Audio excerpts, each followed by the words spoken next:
So the amateur has to follow one of the greatest orators in the Commonwealth. But between what the governor said and the speaker said and the rabbi said, is this cutting in and out? Okay. Wow, what amazing words. And thank you so much for having us here. Kevin, Jenny, thank you for having us in your beautiful home, your beautiful backyard. It's so great to be out here in the Commonwealth. We've been here a lot helping tickets over the last few years. During the COVID, on Saturday mornings, Kamala and I would take our weekend drive to get out of our apartment. And just about every weekend, we drove all throughout the Commonwealth to see how beautiful it was, just to get out of the house and enjoy the scenery. So it's near and dear to our hearts, and I'm excited to be here. And Governor, just amazing. Everything you said, I was just nodding my head. Couldn't agree more. And Rabbi, so glad to be here. And if I was living here, I would also be in your congregation. And Speaker Fillercorn, it's great to see you as always. And it's such an incredible Commonwealth to have you as the speaker, first woman, first person of Jewish faith, but not the last, right? All right. Our democracy is at stake. It's been said here before, so conversations like the one we're having today are essential, especially now that voting is actually happening. You've already started voting here, and the numbers are staggering. You have until October 31st to vote, so I couldn't agree more. IWillVote.com, vote early, tell your friends, tell your family. Our entire democracy is at stake. And as you know, we just concluded the high holidays. I was talking to the rabbi about this, and all of us, Joe and Jill and Kamala and I, reaffirmed our commitment to the Jewish Americans, Israel, but more importantly, to our shared values. And like I'm sure most of you, we experienced the high holidays remotely this year. Rosh Hashanah, Kamala, who is also an honorary Jew, like the governor, and she loves to take care of me. So she made this incredible Rosh Hashanah dinner, traditional with the dates and the herbs and the apples and the honey and everything. She even sourced fresh baked challah, but the whole night, as we know, was dampened by the death of Ruth Bader Ginsburg.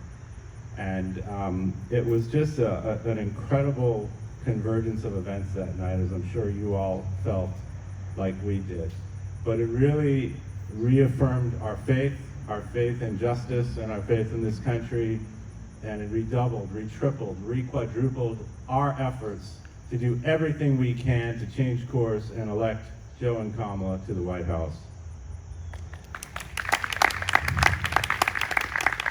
And Yom Kippur, again, we were discussing with the rabbi, one of the benefits of Zoom, I was able to join my sister with her congregation in New York. I even checked out a few around the country with some of the great people I've met and some of the great rabbis I've had a chance to meet during this incredible journey, and I will continue to do that, and we've got a great one here.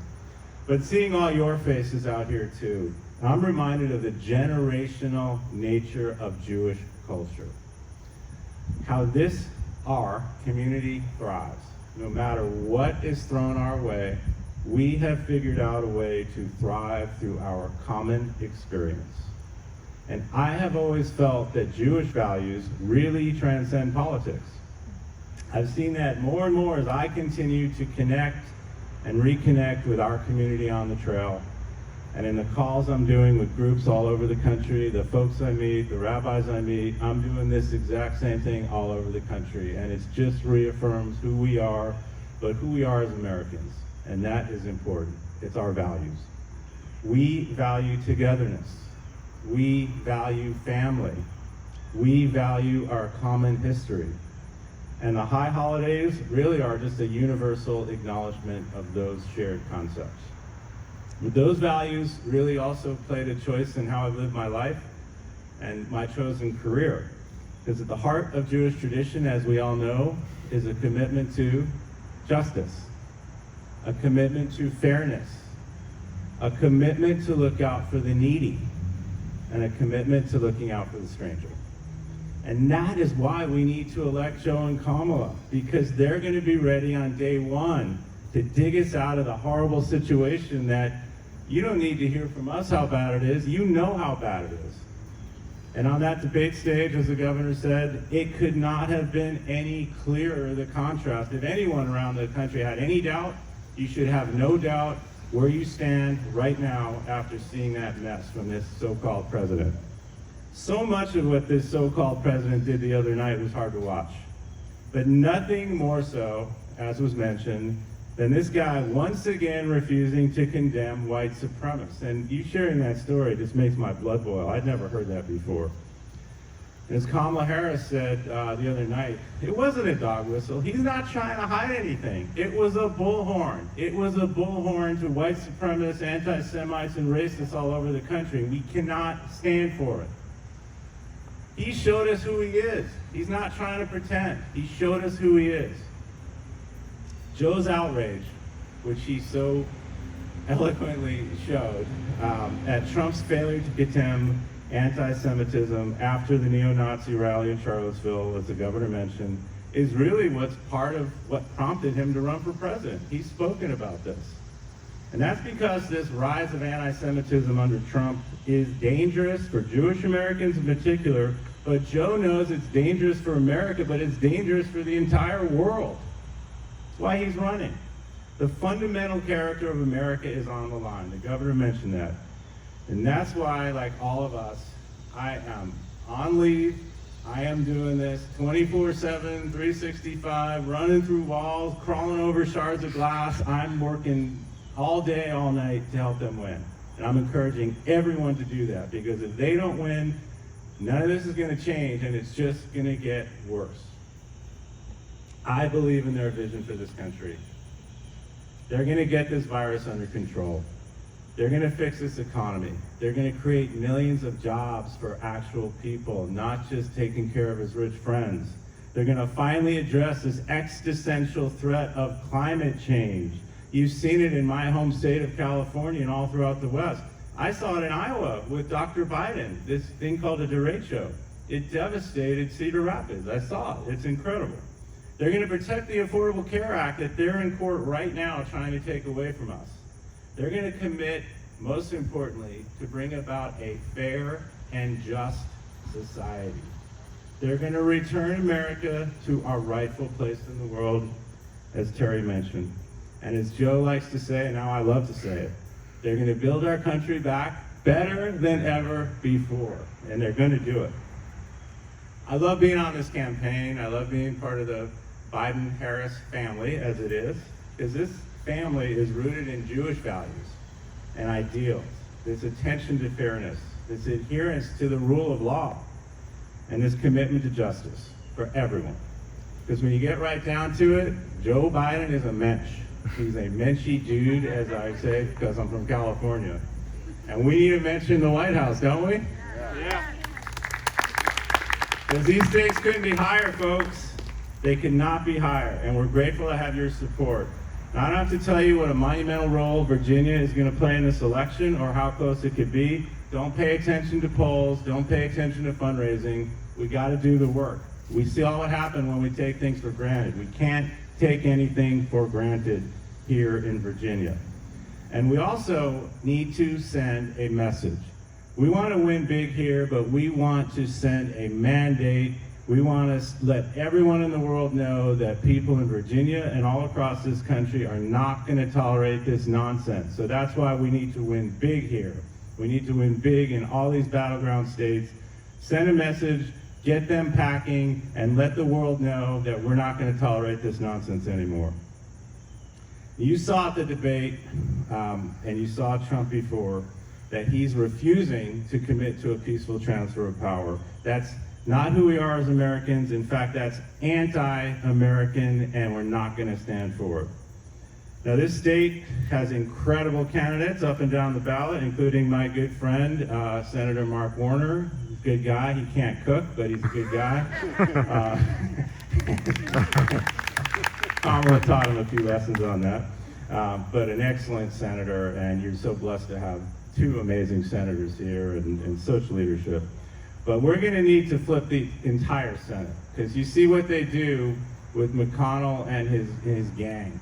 They are it's just outrageous. I'm, as a Senate spouse, I see it firsthand, and you just shake your head at what they're doing. So we need allies in Washington to help Joe and Kamala when we elect them as president and vice president.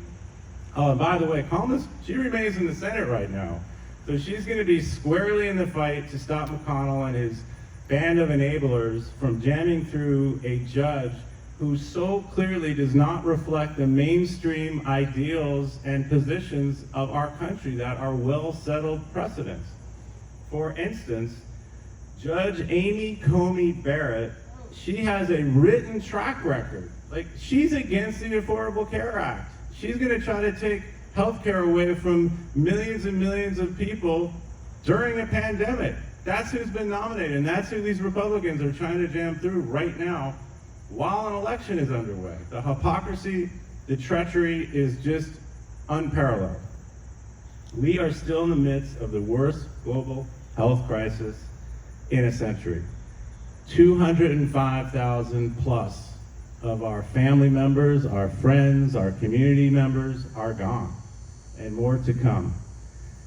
Trump sees this somehow as his chance to fulfill his mission due to his hatred of Obama, I guess. There's no rational explanation for trying to rip healthcare away from millions of people during a pandemic. He has no plan. He lied on the debate stage about it. There's nothing. He doesn't have anything. He's trying to do that right now. Let's be clear, when it came time for Trump's most important job as president, it's to protect the American people. And he failed to do that. And as Terry said, by his own recorded admission, this is not up for debate. We have him on tape knowing back in February how dangerous this was. He chose not to tell the American people, continued to downplay it, downplayed whether you should wear a mask and all these things that science and the experts have been telling us to do. No clear direction for Americans, and there's still no plan. You saw Joe up there, though. When Joe can get a word in from the outrageous interruptions, Joe was telling the American people, I have a plan to deal with this virus. And as soon as we deal with the virus, we're going to fix the economy.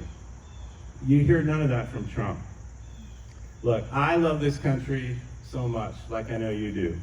And it pains me, and as I know it pains you, to see the damage that Trump is doing to our great country. But beating them's not going to be easy, because they're not going to go down without a fight. And you've seen what they're doing right now. But I know if anyone can do it, it's this Biden-Harris team and this great team we have in the Commonwealth of Virginia. Let's be clear, folks. We have to win. We have no choice. We must win this election. And we're only 33 days away. Everything is at stake. Our democracy, our health, our economy, our very lives are at stake. So we need to work as hard as we can for these next 33 days, and we're going to elect Joe Biden, President of the United States, Kamala Harris as Vice President of the United States, and we're going to flip the Senate, we're going to keep the House, and we're going to take our country back. Yeah. Thank you.